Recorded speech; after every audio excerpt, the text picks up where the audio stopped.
জানো, আমরা যখন প্রেমে পড়ি তখন তার একটু অ্যাটেনশন পাওয়ার জন্য কত কি না করি।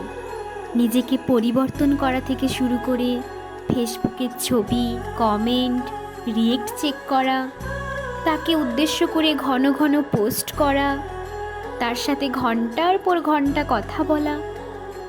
অথচ এত কিছুর বিনিময়ে আমরা পাই কেবল অবহেলা। আর এদিকে বই নিজেকে উন্মুক্ত করে মেলে রেখেছে আমাদের সামনে, চিৎকার করে আমাদেরকে বলছে, তোমাদের যত ইচ্ছা যখন ইচ্ছা আমাকে পড়ো, আমাকে সময় দাও, আমাকে ভালোবাসো। এর বিনিময়ে আমি তোমাদের সফলতা, সম্মান, টাকা, ভালোবাসা সব দেব।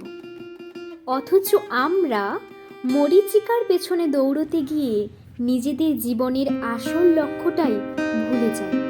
ভুল সময়ে ভুল মানুষের মায়াতে পড়ে নিজেদের জীবনের সর্বনাশ নিজেরাই ডেকে আনি।